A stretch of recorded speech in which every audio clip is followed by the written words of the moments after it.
దేవుని యొక్క పరిశుద్ధ లేఖనముల నుండి లూకాసు వార్త 9వ అధ్యాయము 23వ వచనాన్ని పఠించుకుందాము.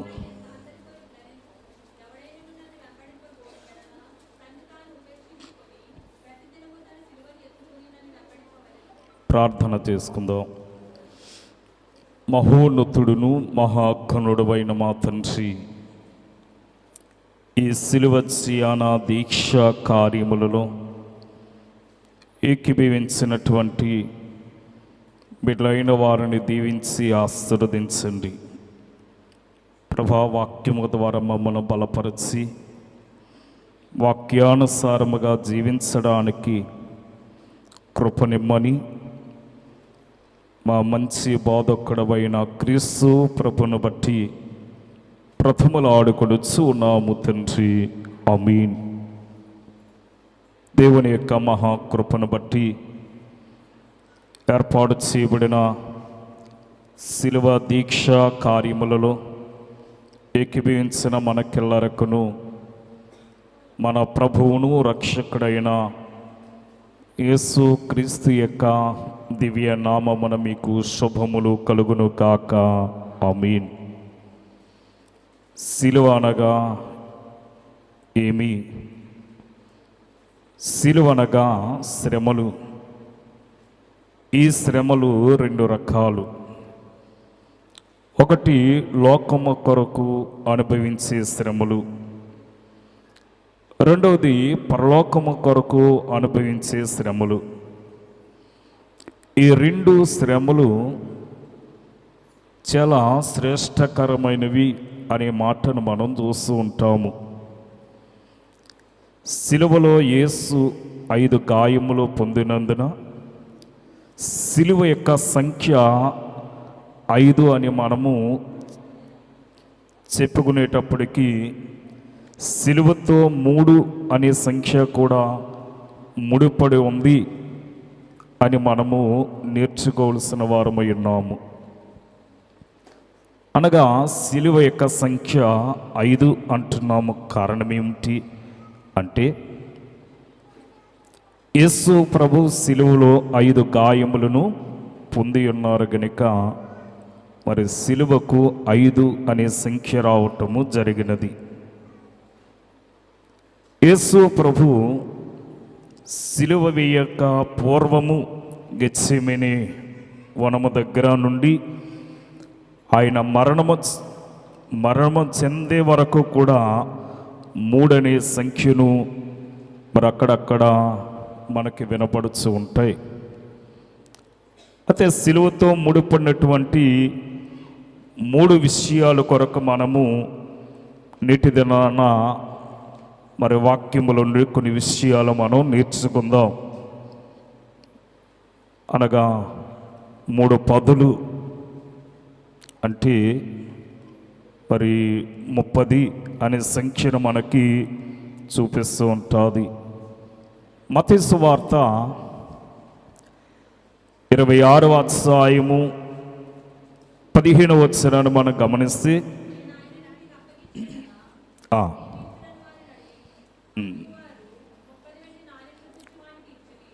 కనుక ఇక్కడ మనం గమనిస్తే మరి 30 వెండి నాణ్యములు మరి వారు తూచి ఇచ్చినట్లుగా మనము చూస్తున్నాము.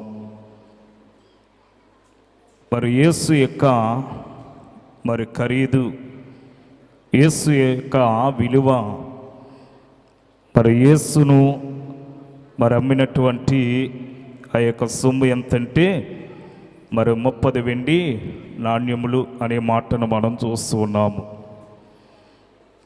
మరి ఇక్కడ మనం గమనిస్తే 2 విషయం అనగా మరి జకరియా ప్రవక్త మరి ముందుగాని ఒక ప్రవచనాన్ని ఆయన ప్రవచించినట్లుగా మనం చూస్తూ ఉంటాము. జకరియా గ్రంథము 11వ అధ్యాయము 12వ వచనానికి మనం వస్తే అక్కడ ఏమంటున్నాడంటే, మీకు అనుకూలమైన ఎడల నా కూలి నాకు ఇయ్యుడి.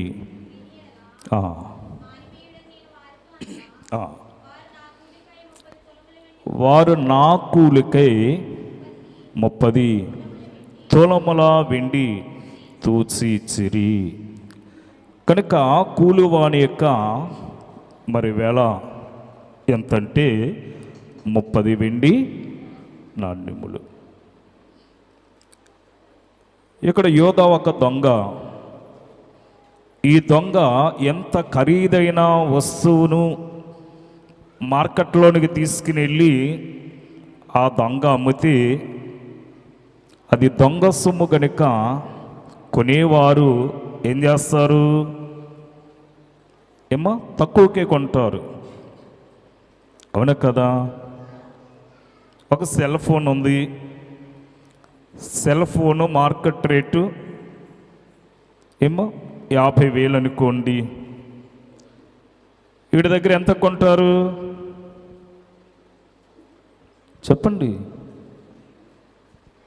ఎంత కొంటారు? 5,000కే కొంటారు. మార్కెట్ రేటు 50,000 అయినా అమ్మేది ఎవడు? దొంగవాడు గనుక.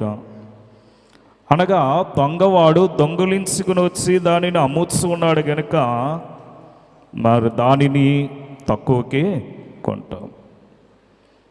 యూదా యేసుక్రీస్తు నమ్మిన వేళ ఒక బానిస విలువ అనే మాటను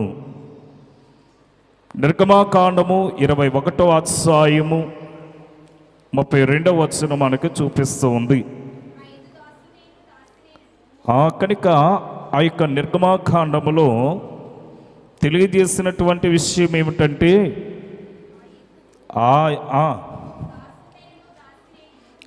దాసుడనైనను దాసినైనను వాని యజమానునికి 30 తులముల వెండి చెల్లింపవలెను. కనుక ఇది ఒక బానిస యొక్క విలువ అనే విషయాన్ని మనకి మరి పాత నిబంధన చరిత్ర ద్వారా మనము చూస్తున్నాము. ఈవేళ యేసు క్రీస్తుకి కట్టినటువంటి ఆ యొక్క మరి విలువ 30 వెండి నాణ్యములు అనే విషయాన్ని మనం చూస్తున్నాము. ఈ యొక్క సిలువ మరి విషయంలో మనం గమనించినట్లయితే 3 విషయాలు అన్నాము. మరి 3 పదులు మనం చూసాము. ఒక 10 యేసుక్రీస్తు ఏమో 30 నాణ్యములు. రెండవది మనం గమనించినట్లయితే మరి జకరియా ప్రవక్త ప్రవచించినటువంటి ప్రవచనాన్ని చూసాము. యోధా మరి ఈ యొక్క మరి తక్కువ వెలకు మరి ఇచ్చినటువంటి విధానాన్ని మనము గమనిస్తూ ఉన్నాము. రెండవది మరి సిలువకు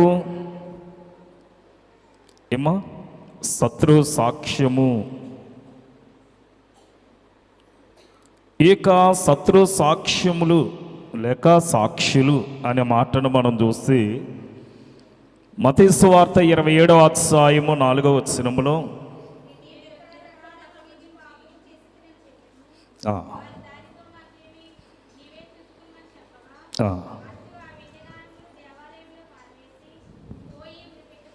చాలండి. ఈ యొక్క సిలువకు 3 శత్రు సాక్షులు ఉన్నారట. మత్తయి సువార్తలో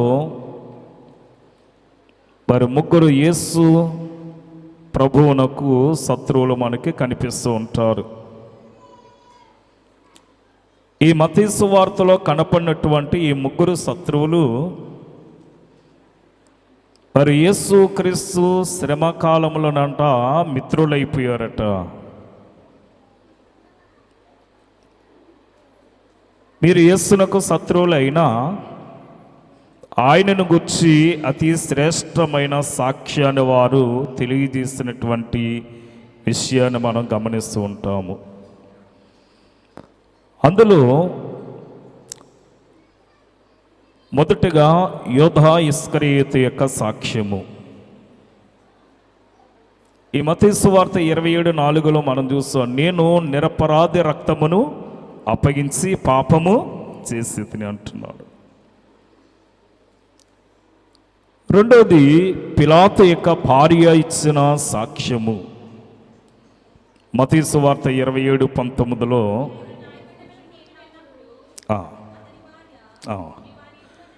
నీవు ఆ నీతిమంతుని జోలికి పోవద్దు, ఈ ప్రొద్దు ఆయనను గురించి నేను కలలో మిక్కిలి బాధపడితిని అంటుంది.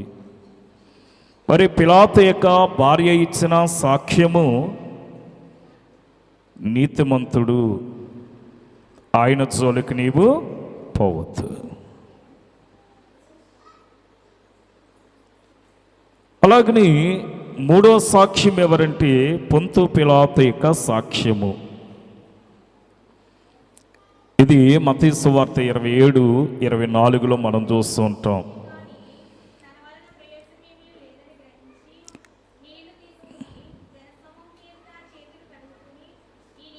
ఈ నీతిమంతుని యొక్క రక్తమును గూర్చి నేను నిరపరాధిని అంటున్నాడు.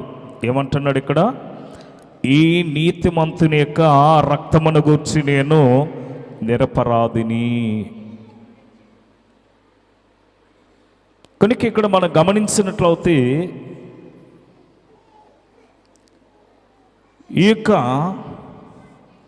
ఈ ముగ్గురు సాక్షులు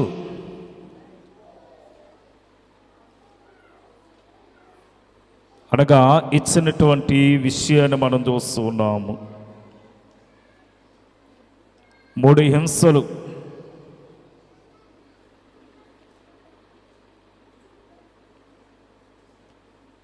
యేసు ప్రభువు 3 హింసలు అనుభవించాడని మత్తయి సువార్తకుడు రాశాడు. ఏమిటా 3 హింసలంటే, ఒకటి శరీర సంబంధమైనటువంటి హింస, రెండోది మానసిక హింస, మూడోది ఆత్మ సంబంధమైన హింస. ఈ 3 హింసలు కొరకు మత్తయి గారు చాలా క్షుణ్ణముగా వర్ణిస్తూ ఉన్నాడు. మొదటిది శరీర సంబంధమైనటువంటి హింస.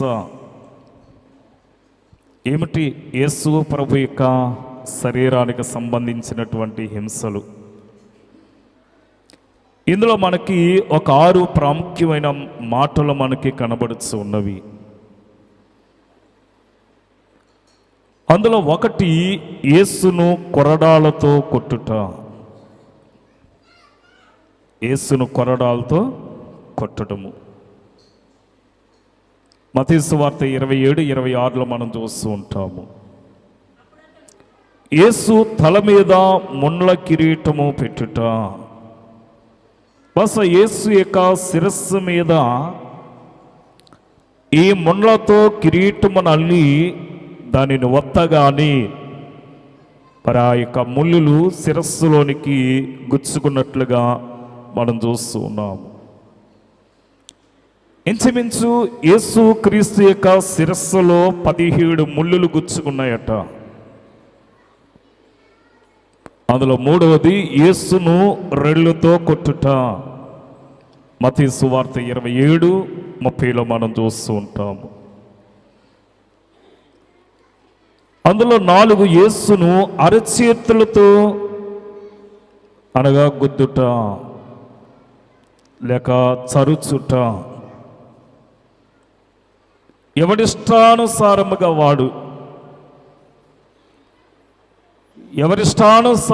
వాళ్ళు యేసును వారు అరచేతులతో తాకినట్లుగా మనం చూస్తూ ఉంటాము.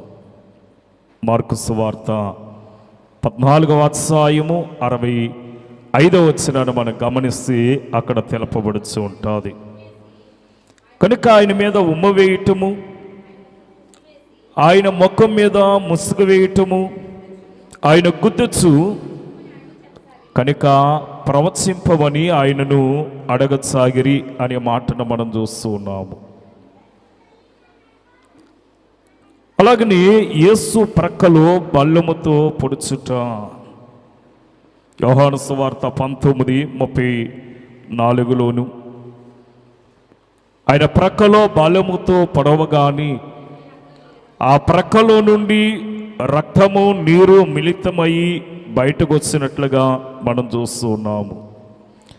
ఎప్పుడైతే శరీరానికి చిన్న ముళ్ళు గుచ్చుకుంటాదో ఆ శరీరము ఎంతో బాధను అనుభవిస్తూ ఉంటుంది. అటువంటిది బల్లెముతోని తన శరీరమును అనగా పొడవగా మరి అది చాలా విపరీతమైనటువంటి బాధను వర్ణించుచున్నట్లుగా మనం చూస్తూ ఉన్నాము. యేసు చేతులను పాదములు గాయపరిచారు. యోహాను సువార్త 20:25 వచనములో. ఇలాగున ఈ యొక్క శరీర సంబంధమైనటువంటి హింసను యేసు భరించినట్లుగా మనం చూస్తూ ఉన్నాము. రెండవది మానసిక హింస. చాలామంది మానసికంగాని అనేకులను హింస పెడుతూ ఉంటారు.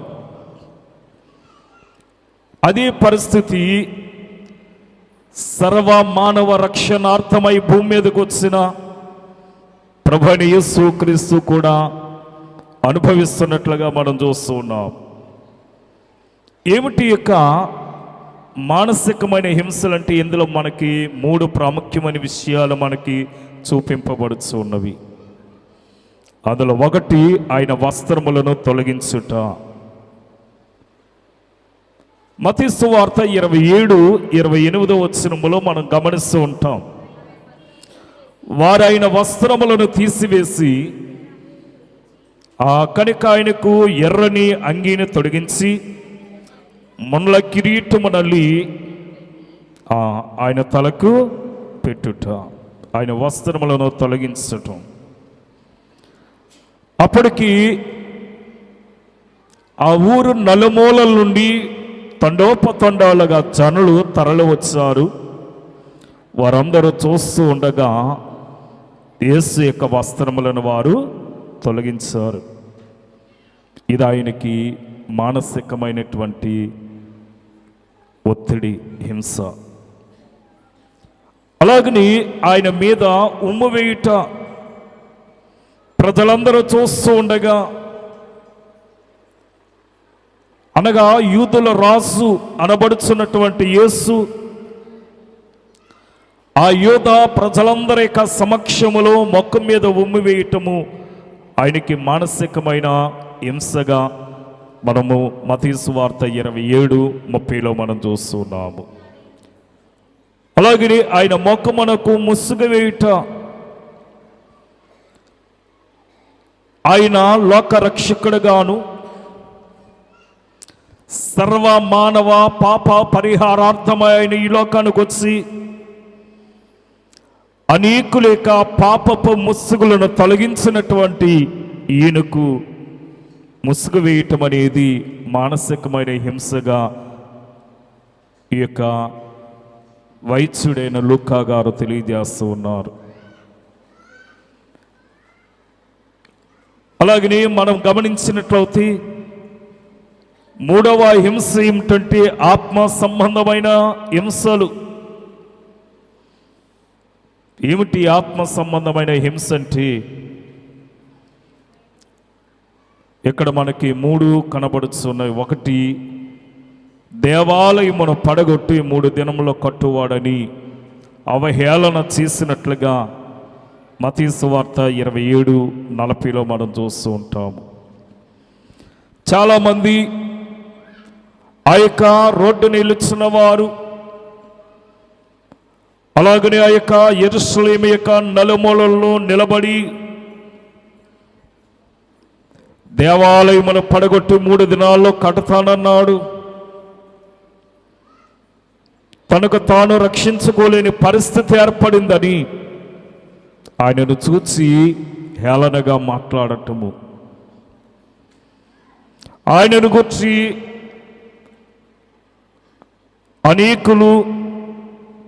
అనేక విధాలుగా తెలియని వారు ఎదుట మాట్లాడటం అనేది ఇది ఆత్మ సంబంధమైనటువంటి హింసగా మనం చూస్తూ ఉన్నాము.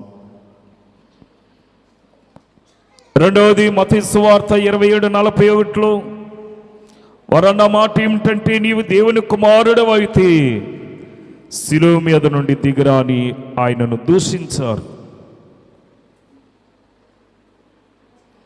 మూడవదిగా మనం చూస్తే 42వ వచనములో, వీడు ఇతరులను రక్షించును కానీ తను తాను రక్షించుకొనలేడు అని వారు చాలా హేళనగా మాట్లాడినటువంటి విషయాలు మనం చూస్తూ ఉన్నాము.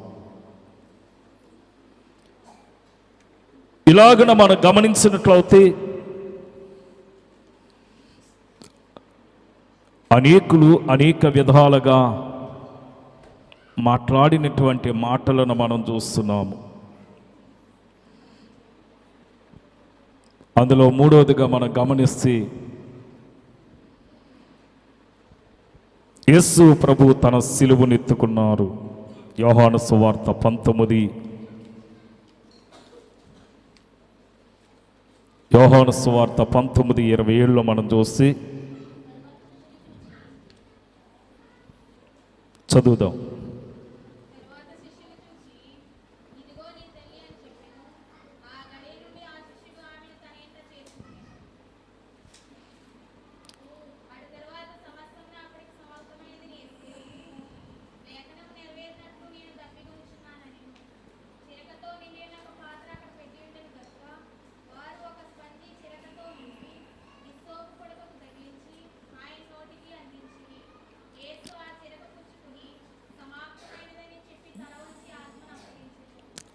ఇక్కడ మనం గమనిస్తే యేసు ప్రభు తన సిలువనెత్తుకున్నారు.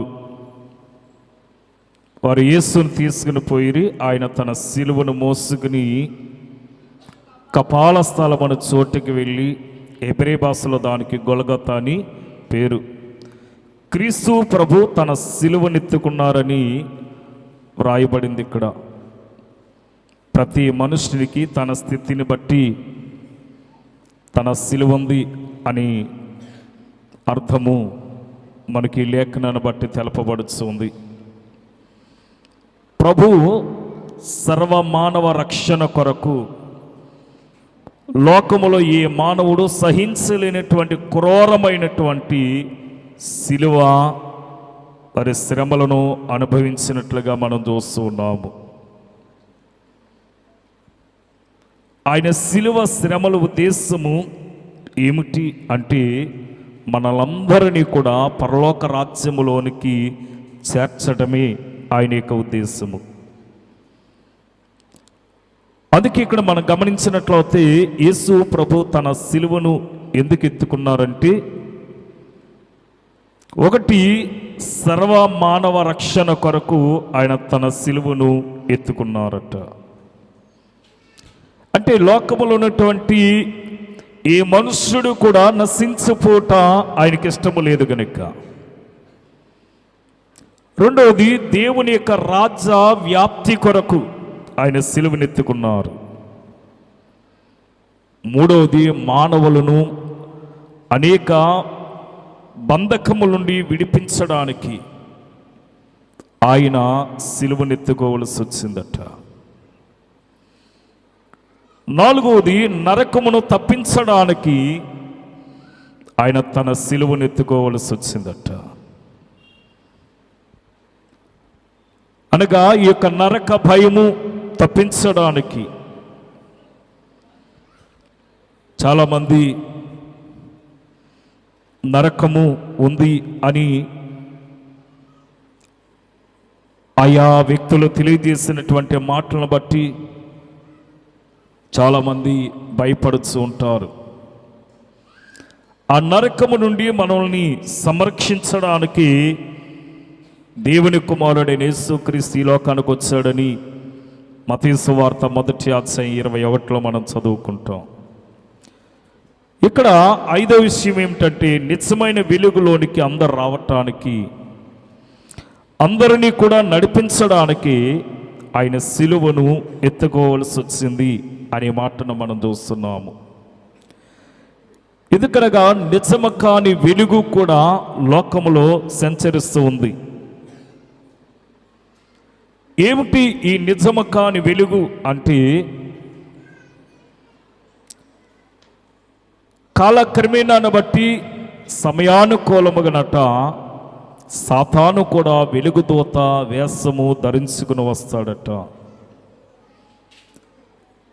అందుకని నిజమైన వెలుగులోనికి అందరూ రావాలి అనే ఉద్దేశముతోనే దేవుని కుమారుడైన యేసుక్రీస్తు సిలువకి ఎక్కవలసి వచ్చింది. ఆరోది పరలోక ద్వారము అందరి కొరకు తెరవబడటానికి, ఈ పరలోకములోనికి అందరూ ప్రవేశించాలి. ఆనాడు ఇశ్రాయేలీయుల దేశములో ఉన్నటువంటి మోషే అనగా ఇశ్రాయేలీయులు ఎవరిని కూడా విడిచిపెట్టకుండా ఎలాగైతే సంరక్షించి ఉన్నాడు, అలాగనే ఈనాడు సర్వ మానవ రక్షణార్థమై భూమి మీదకు వచ్చినటువంటి యేసుక్రీస్తు కూడా లోకములో ఉన్న సర్వ మానవులందరినీ కూడా పరలోక ద్వారము గుండా లోపలికి ప్రవేశపెట్టడానికి ఆయన సిలువను ఎత్తుకోవలసి వచ్చింది. అలాగనే 7వదిగా మనం చూసి అందరికీ సింహాసనములో స్థిరపరచడానికి ఆయన సిలువకెక్కవలసి వచ్చింది. అందుకే వాక్యములు అంటాడు, నా తండ్రి ఇంట అనేక నివాసముల కలవు. మరి ఒక చోట అంటాడు, జయించు వాడిని నాతో పాటు నా సింహాసనమందు కూర్చుండనిచ్చెదను అంటున్నాడు. కనుక మనం లోకములో పాపమును జయించినట్లయితే, మన లోకములో ఉన్నటువంటి ఈ శోధనను శ్రమలను మనం జయించినట్లయితే పరలోక సింహాసనం మీద మనము ఆసీనమై ఉంటాము. అందుకే మొదటి పేతురు రాసిన పత్రిక 2వ అధ్యాయము 21వ వచనములో క్రీస్తు కూడా మీ కొరకు బాధపడి తన అడుగు జాడల యందు నడుచుకున్నట్లు మీకు మాదిరి ఉంచి పోయిను అంటున్నాడు. ఆయన మనకి మాదిరి జీవితాన్ని నేర్పించాడు. ఏమిటా మాదిరి జీవితము అనే విషయాన్ని మనం ఆలోచిస్తే, చదివినటువంటి వాక్య లేఖనములో ఉన్న విషయం ఏంటంటే,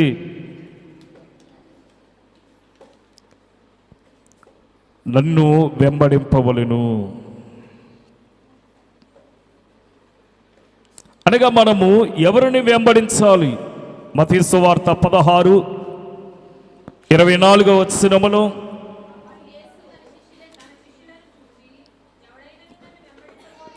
చూడండి, ఇక్కడ మనం గమనించినట్లయితే ఎవడైనను నన్ను వెంబడింపగోరిన యెడల తన్ను తాను ఉపేక్షించుకుని తన సిలువనెత్తుకుని నన్ను వెంబడింపవలను. సిలువ అంటే శ్రమ. శ్రమలను అనుభవిస్తూ శ్రమలను ధరించుకుని అనగా నన్ను వెంబడింపవలను అంటున్నాడు. ఈ వెంబడించుట అనే దాంట్లో 5 ప్రాముఖ్యమైన విషయాలు మనకి కనబడుతూ ఉంటాయి.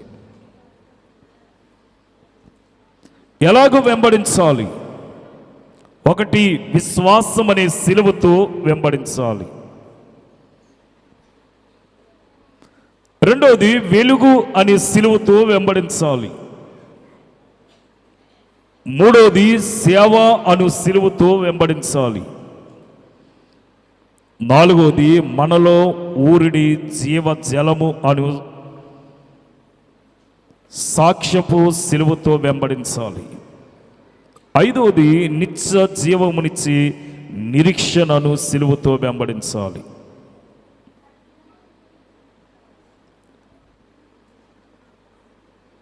శిష్యుల యొక్క మనస్సులను దృఢపరిచి విశ్వాసమందు నిలకడగా ఉండవలనని అనేక శ్రమలను అనుభవించి మనం దేవుని రాజ్యములో ప్రవేశింపవలనని వారిని హెచ్చరించాడు యేసు ప్రభు. దాన్ని మనం అపోస్తల కార్యములు 14వ అధ్యాయము 22వ వచనములో మనం చూస్తూ ఉంటాం. అయితే దైవత్సనుడు దేవదాసయ్య గారు మానవుడు శ్రమలు పొందక దైవ మానవుడిట్టు కాగలడు అనే పాటలో శ్రమలుపకారము శ్రమలే హారము అని, శ్రమలు లేక స్వర్గము లేదని వ్రాస్తారు. ఇది వాక్య ప్రకారము నిజమైనటువంటి మాటగా మనం చూస్తూ ఉన్నాము. అనగా మానవుడు దైవ మానవుడిగా మలసబడాలంటే ఈ శ్రమను అనుభవించాలి అని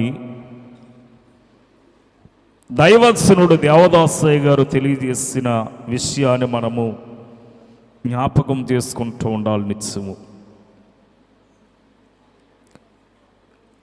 క్రీస్తును వెంబడించడాన్ని బట్టి మనకు కలిగినటువంటి విషయములలో ఈ 5 విషయాల్లో మొదటిది విశ్వాసమును సిలువతో వెంబడించాలి అన్నారు. మొదటిది విశ్వాసమని సిలువతో వెంబడించాలి.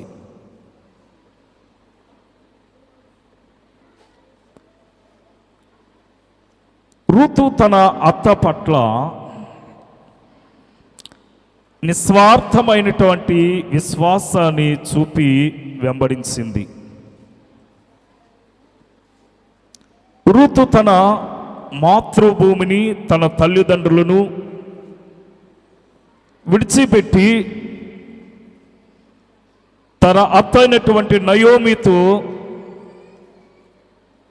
తన జీవన విధానమును మెరుగుపరుచుకోవటానికి ఆమె నడుము కట్టినట్లుగా మనం చూస్తున్నాము. ఆమెను వెంబడించింది. రూతు గ్రంథము 2వ అధ్యాయము 11వ వచనములో,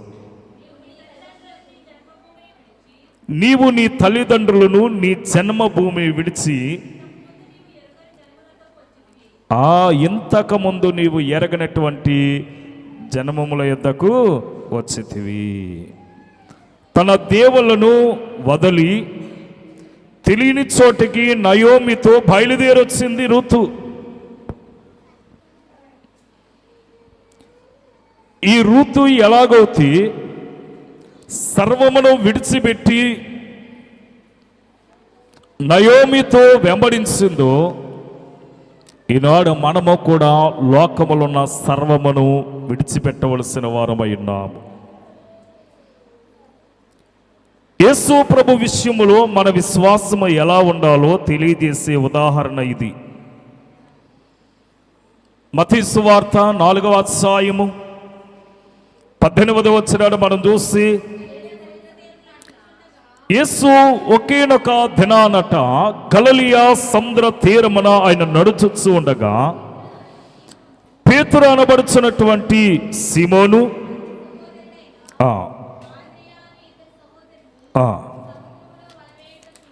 ఆ సముద్రములో వలవేయుట చూచెను.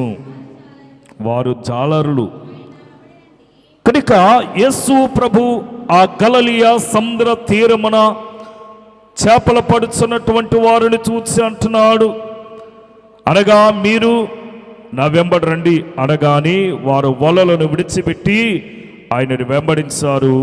వారు జాలరులు అనే విషయాన్ని మనము చూస్తున్నాము. ఆ ప్రకారమే ఈనాడు మనము కూడా అనేకమైన వాటిని విడిచిపెట్టవలసిన వారమై ఉన్నాము. లూకా సువార్త 14వ అధ్యాయము 33వ వచనములో, ఆ ప్రకారమే మీలో తమకు కలిగినదంతయు విడిచి పెట్టనివాడు నా శిష్యుడు కానేరడు. అనగా యేసు ప్రభు యొక్క శిష్యులైన వారు వలలను విడిచిపెట్టారు. ఆ వల లేకపోతే వారికి జీవన విధానము లేదు. వారు బ్రతుకు తీరువది, వారి జీవన విధానం అది. వారి కుటుంబాన్ని పోషించుకోవటానికి వారు అనగా ఆ యొక్క చేపలు పట్టవలసిన వారు ఉన్నారు. అటువంటిది యేసు మాట వినగానే సర్వమును విడిచిపెట్టారు. అది ఇక్కడ విడిచిపెట్టిన వాడు నా శిష్యుడు కానేరడు అన్నాడు. ఈ రూతు గ్రంథం 1వ అధ్యాయం 16వ వచనములో, అందుకు రూతు నా వెంబడి రావద్దనియు నన్ను విడిచిపెట్టవద్దనియు నన్ను బ్రతములాడుకొనవద్దు. చూడండి రూతు ఏమంటుందో, నువ్వు నా కూడా రావద్దు, నన్ను వెంబడించవద్దు అని నీవు బ్రతిమాలుకొనవద్దు. నీ వెళ్ళి చోటకి నేను వచ్చేదును, నీవు నివసించు చోటని నేనును నివసించదును. నీ జనమే నా జనము, నీ దేవుడే నా దేవుడు అంది. అంటే ఏమైపోయింది? తన పుట్టింటి దైవములను విడిచిపెట్టింది, తన పుట్టింటి వారిని విడిచిపెట్టింది. యవన కాలములు అనగా తన భర్తను కోల్పోయినా సరే తన అత్త చెప్పిన మాటను ధిక్కరించి తన అత్త కూడా ఒంటరిగానే ఉందని భావించి ఏమంటుందంటే, నీవెక్కడుంటే నేను అక్కడ ఉంటాను, నీవే తింటే నేను అదే తింటాను, నీ దేవుడే నా దేవుడు, నీవెక్కడుంటే నేను అక్కడే ఉంటాను అంది.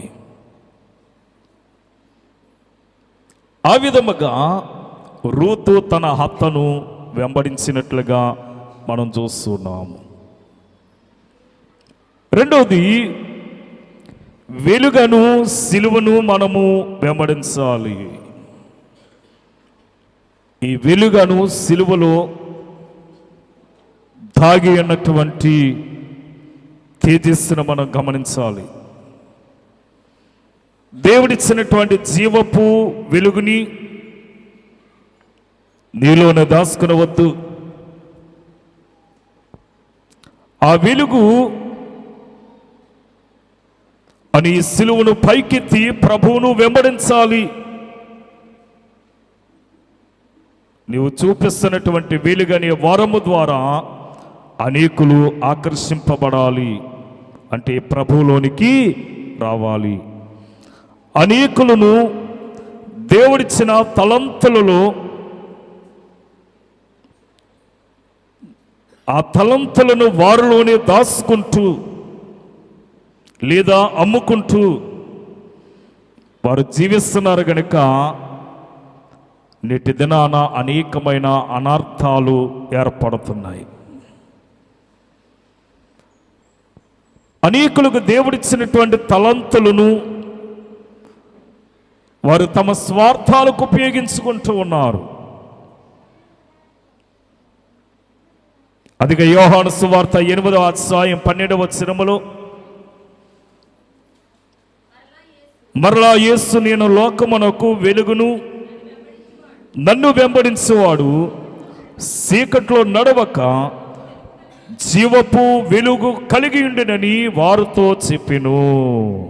ఏం కలుగుంటారట?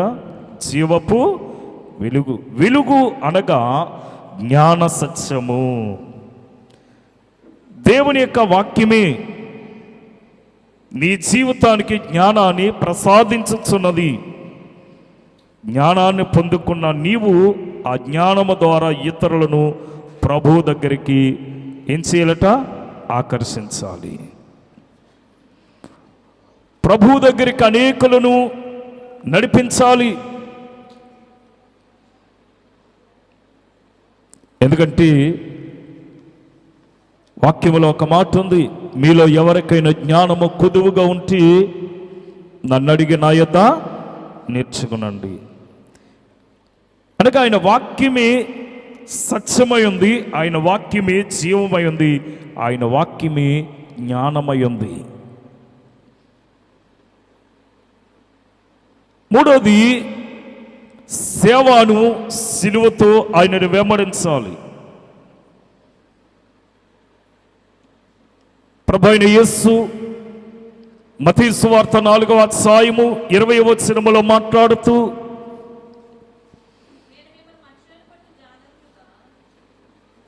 ఆయన నా వెంబడి రండి, నేను మిమ్మల్ని మనుషుల పట్టు జాలరులుగా చేతునని వారితో చెప్పిను. వెంటనే వారు తమ వలలను విడిచిపెట్టి ఆయనను వెంబడించిరి. గ్రీక్ భాషలో సేవకుడు అనగా క్రీస్తునకు బానిస.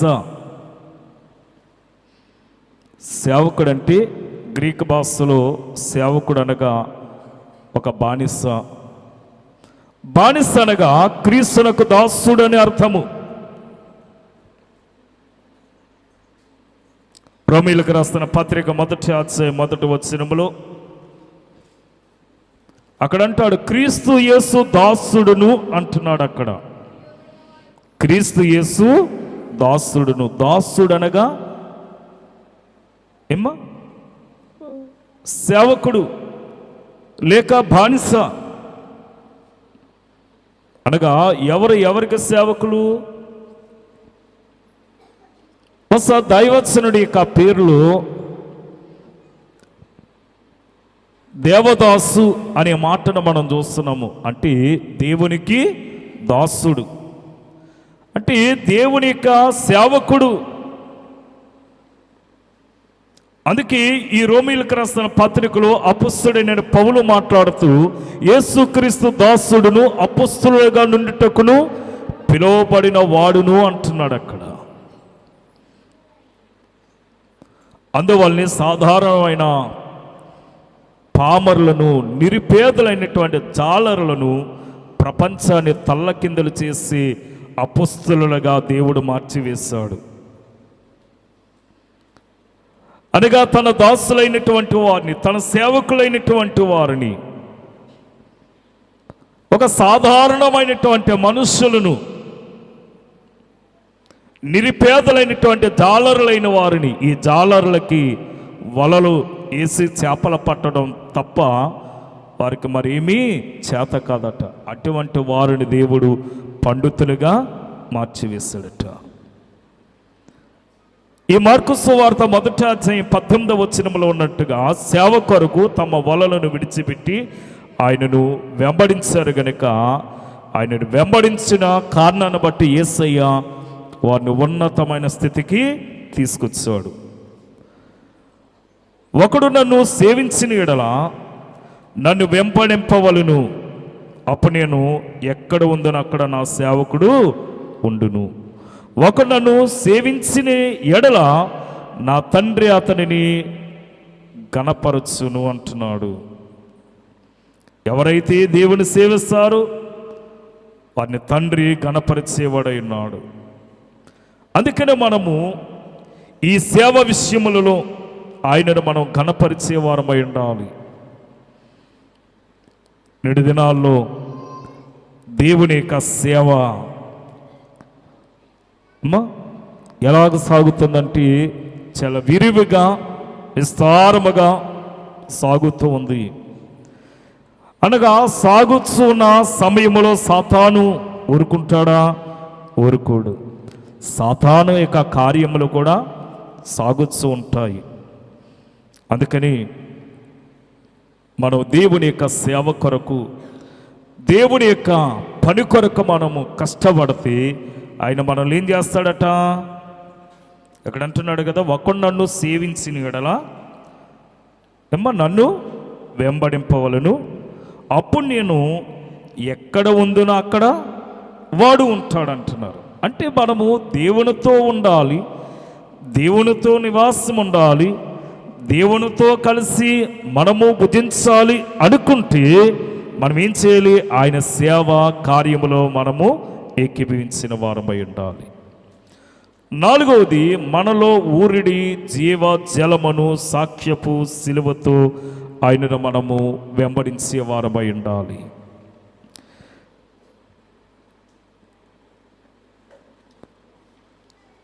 జీవ జలముతో నింపబడినటువంటి సమరయ స్త్రీ మనకి కనబడుతూ ఉంది. ఈ సమరయ స్త్రీ ఎప్పుడైతే ప్రభు అయిన యేసును చూసిందో, ఎప్పుడైతే ఆమెలోనికి ఈ ఊరిడి జీవజలమని ఈ యొక్క వాక్కు ఆమె యొక్క శరీరములోనికి ప్రవేశించిందో, అప్పుడేనట ఆనాడు ఆమె సిలువనెత్తుకుని ప్రభువును వెంబడించిందట. తన ఊరు వారికి ఆ జీవజలాన్ని అందించి ఒక సాక్షిగా నిలబడ్డదట. వెంటనే ఆమె అంటుంది కదా, ఇదిగో నేను మెస్సియను చూశాను, ఆయన నేను కనుగొన్నాను, మీకు చూపిస్తాను, మీరు కూడా రండి అని ఆయన యొద్దకు అనేకులను ఆమె తీసుకొచ్చినట్లుగా మనం చూస్తున్నాం. యోహాను సువార్త 4:14 అక్కడ అంటున్నాడు కదా, నేనిచ్చు నీళ్లు త్రాగువాడెన్నడును తప్పకొనడు, నేను వానికిచ్చు నీళ్లు నిత్య జీవమునకి వానిలో ఊరిడి నీటి బొగ్గను ఉండునని ఆమెతో చెప్పిను. కనుక ఇక్కడ నేనిచ్చు నీళ్లు త్రాగిన వాడెన్నడును తప్పకొనడు అంటున్నాడు. అలాగనుకుంటే యేసయ్య ఆ సిలువకెక్కే ముందు ఆయనను యెరూషలేము యొక్క రాజవీధుల్లో తిప్పేటప్పుడట ఆయన తప్పికతో ఆయన అలమటించినట్లుగా మనం చూస్తున్నాము. ఇంచుమించు 17 గంటలు దప్పిక కొరకు ఆయన ఆరాట పడినట్లుగా మనం చూస్తూ ఉంటాము.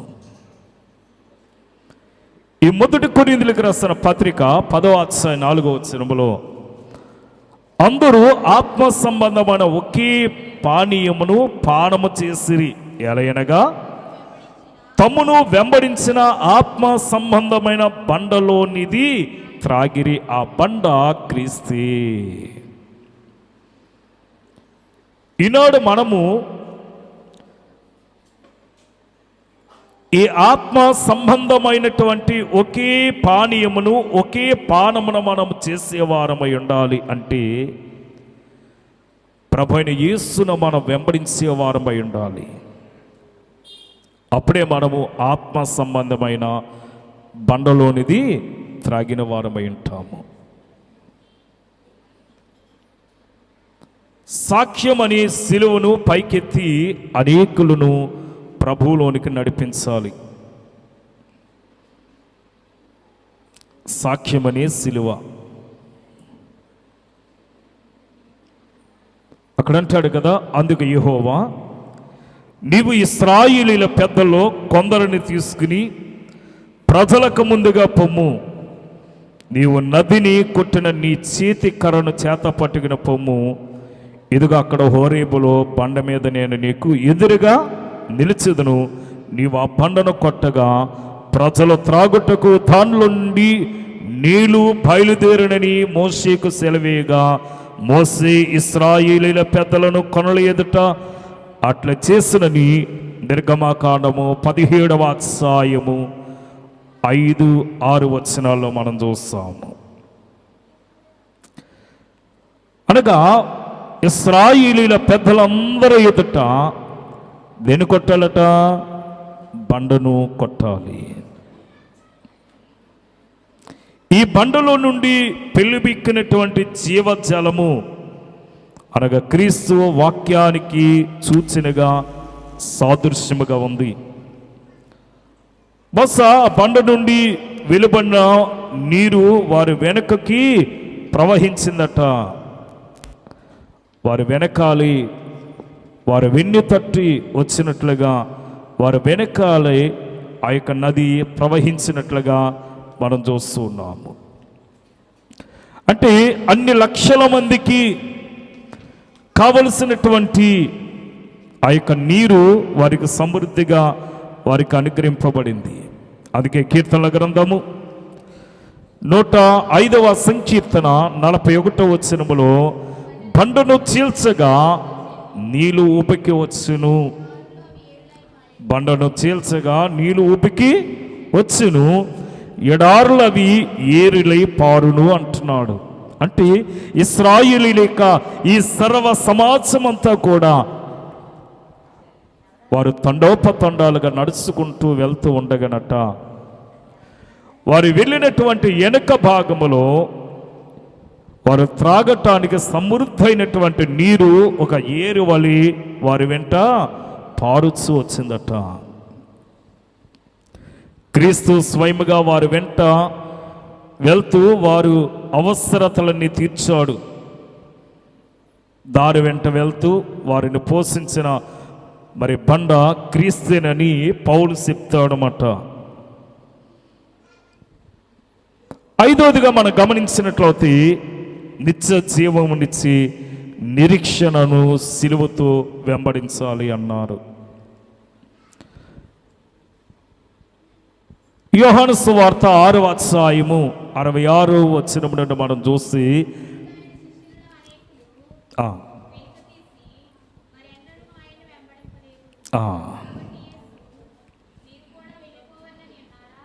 కనుక ఇక్కడ మనం గమనిస్తే నిరీక్షణ లేని వారు చాలామంది యేసును అనుసరించడము మానుకుని వెనకకి వెళ్ళిపోయారట.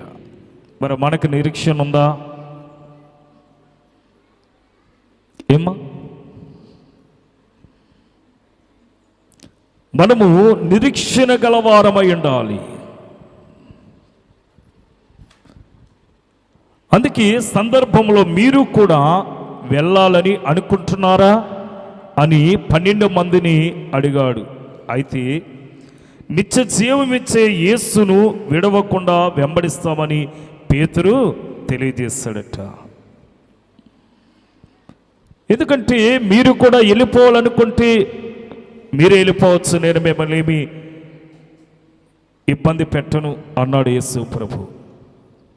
అప్పుడు వెంటనే పేతురు గారు అంటున్నారు కదా, నిత్య జీవమునిచ్చి నీవి మాకుండగా ఇక మేము ఎక్కడికి వెళ్ళము అన్నారు.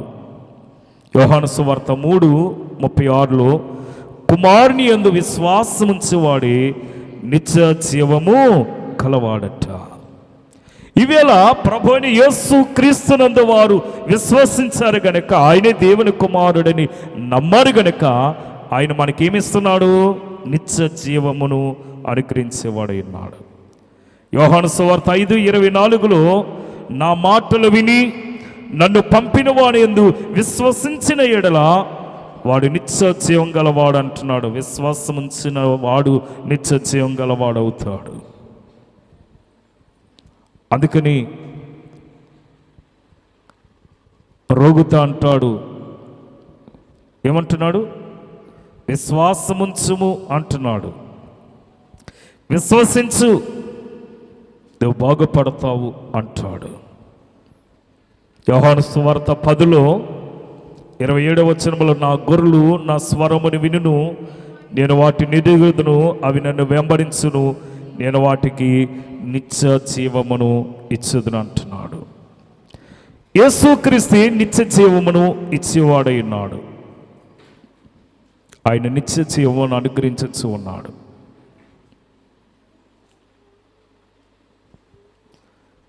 అందుకే పరిశుద్ధ గ్రంథములో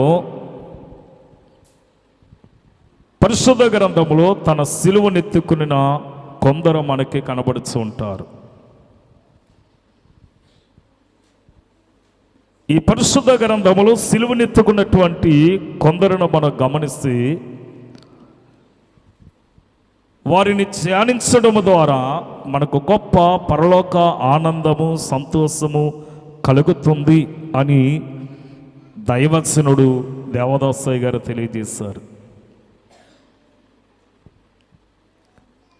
ఎవరిని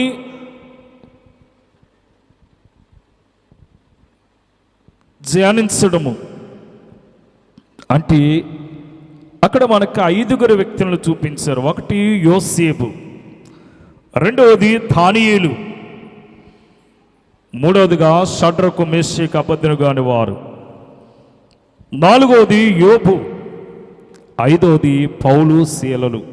ఈ 5 యొక్క జీవిత విధానమును, వారి యొక్క అనుభవాల్ని మనము నేర్చుకోవటాన్ని బట్టి పరలోకములో ఆనందము సంతోషం మనకి లభిస్తుంది అన్నారు. కనుక వారిని గురించి మనము నేర్చుకుని ఆనందించే గొప్ప ధన్యత దీవెన ప్రభు మనకెల్లరకును అనుగ్రహించును గాక. ఆమీన్. మహోన్నతుడును సర్వోన్నతుడైన మా తండ్రి, ఈ కొన్ని విషయాలు ప్రభా నీ శిలువ సాటున మమ్మను మరుగుపరచి మాకు వినిపింపచేసినందుకు అనేక వందనములు. వీటి ద్వారా రావలసిన దీవెన మాకు అనుగ్రహించమని యేసు నామములో వేడుకొనుచున్నాము తండ్రి. ఆమేన్. మరణాత.